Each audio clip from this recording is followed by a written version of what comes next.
Job chapter 24. Why are times not laid up by the Almighty? And why do not they that know him see his days? There are that remove the landmarks, they violently take away flocks, and feed them. They drive away the ass of the fatherless, they take the widow's ox for a pledge. They turn the needy out of the way, the poor of the earth all hide themselves. Behold, as wild asses in the desert they go forth to their work, seeking diligently for food, the wilderness yieldeth them bread for their children. They cut their provender in the field, and they glean the vintage of the wicked.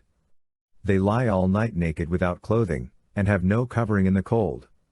They are wet with the showers of the mountains, and embrace the rock for want of a shelter. There are that pluck the fatherless from the breast, and take a pledge of the poor, so that they go about naked without clothing, and being hungry they carry the sheaves. They make oil within the walls of these men, they tread their winepresses, and suffer thirst. From out of the populous city men groan, and the soul of the wounded crieth out, yet God regardeth not the folly. These are of them that rebel against the light, they know not the ways thereof, nor abide in the paths thereof. The murderer riseth with the light, he killeth the poor and needy, and in the night he is as a thief. The eye also of the adulterer waiteth for the twilight, saying, No eye shall see me, and he disguiseth his face. In the dark they dig through houses, they shut themselves up in the daytime, they know not the light. For the morning is to all of them as thick darkness, for they know the terrors of the thick darkness. Swiftly they pass away upon the face of the waters, their portion is cursed in the earth, they turn not into the way of the vineyards. Drought and heat consume the snow waters, so doth Sheol those that have sinned. The womb shall forget him, the worm shall feed sweetly on him, he shall be no more remembered, and unrighteousness shall be broken as a tree. He devoureth the barren that beareth not, and doeth not good to the widow. Yet God preserveth the mighty by his power, he riseth up that hath no assurance of life. God giveth them to be in security, and they rest thereon, and his eyes are upon their ways. They are exalted, yet a little while, and they are gone, yea, they are brought low, they are taken out of the way as all others, and are cut off as the tops of the ears of grain. And if it be not so now, who will prove me a liar, and make my speech nothing worth? Job chapter 25. Then answered Bildad the Shuhite, and said, Dominion and fear are with him, he maketh peace in his high places. Is there any number of his armies? And upon whom doth not his light arise? How then can man be just with God? Or how can he be clean that is born of a woman? Behold, even the moon hath no brightness, and the stars are not pure in his sight, how much less man, that is a worm. And the Son of Man, that is a worm. Job chapter 26. Then Job answered and said, How hast thou helped him that is without power? How hast thou saved the arm that hath no strength? How hast thou counseled him that hath no wisdom, and plentifully declared sound knowledge? To whom hast thou uttered words? And whose spirit came forth from thee? They that are deceased tremble beneath the waters and the inhabitants thereof. Sheol is naked before God, and Abaddon hath no covering. He stretcheth out the north over empty space, and hangeth the earth upon nothing. He bindeth up the waters in his thick clouds, and the cloud is not rent under them. He encloseth the face of his throne, and spreadeth his cloud upon it. He hath described a boundary upon the face of the waters, under the confines of light and darkness. The pillars of heaven tremble and are astonished at his rebuke. He stirreth up the sea with his power, and by his understanding he smiteth through Rahab. By his spirit the heavens are garnished, his hand hath pierced the swift serpent. Lo, these are but the outskirts of his ways, and how small a whisper do we hear of him. But the thunder of his power who can understand? Job chapter 27. And Job again took up his parable, and said, As God liveth, who hath taken away my right, and the Almighty, who hath vexed my soul, for my life is yet whole in me, and the Spirit of God is in my nostrils, surely my lips shall not speak unrighteousness, neither shall my tongue utter deceit. Far be it from me that I should justify you, till I die I will not put away mine integrity from me.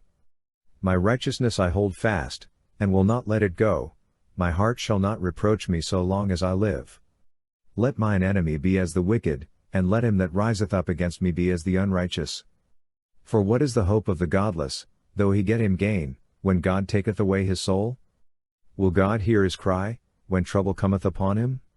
Will he delight himself in the Almighty, and call upon God at all times? I will teach you concerning the hand of God, that which is with the Almighty will I not conceal. Behold, all ye yourselves have seen it, why then are ye become altogether vain? This is the portion of a wicked man with God, and the heritage of oppressors, which they receive from the Almighty. If his children be multiplied, it is for the sword, and his offspring shall not be satisfied with bread. Those that remain of him shall be buried in death, and his widows shall make no lamentation. Though he heap up silver as the dust, and prepare raiment as the clay, he may prepare it, but the just shall put it on, and the innocent shall divide the silver. He buildeth his house as the moth, and as a booth which the keeper maketh. He lieth down rich, but he shall not be gathered to his fathers, he openeth his eyes, and he is not. Terrors overtake him like waters, a tempest stealeth him away in the night. The east wind carrieth him away, and he departeth, and it sweepeth him out of his place. For God shall hurl at him, and not spare, he would fain flee out of his hand. Men shall clap their hands at him, and shall hiss him out of his place. Job chapter 28. Surely there is a mine for silver, and a place for gold which they refine. Iron is taken out of the earth, and copper is molten out of the stone. Man setteth an end to darkness, and searcheth out, to the furthest bound, the stones of obscurity and of thick darkness. He breaketh open a shaft away from where men sojourn, they are forgotten of the foot, they hang afar from men, they swing to and fro. As for the earth, out of it cometh bread, and underneath it is turned up as it were by fire. The stones thereof are the place of sapphires, and it hath dust of gold.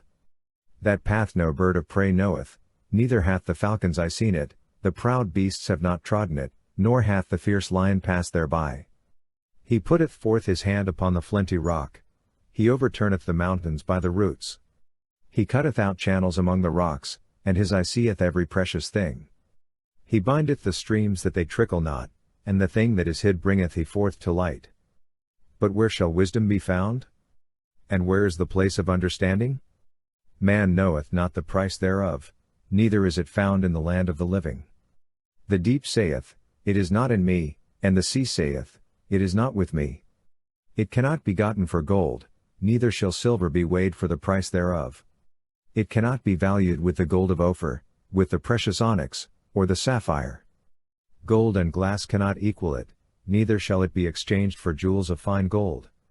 No mention shall be made of coral or of crystal, yea, the price of wisdom is above rubies. The topaz of Ethiopia shall not equal it, neither shall it be valued with pure gold. Whence then cometh wisdom?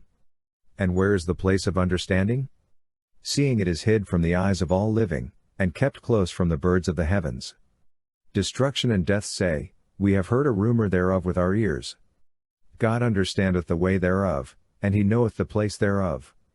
For he looketh to the ends of the earth, and seeth under the whole heaven, to make a weight for the wind, yea, he metteth out the waters by measure. When he made a decree for the rain, and a way for the lightning of the thunder, then did he see it, and declare it, he established it, yea, and searched it out. And unto man he said, Behold, the fear of the Lord, that is wisdom, and to depart from evil is understanding.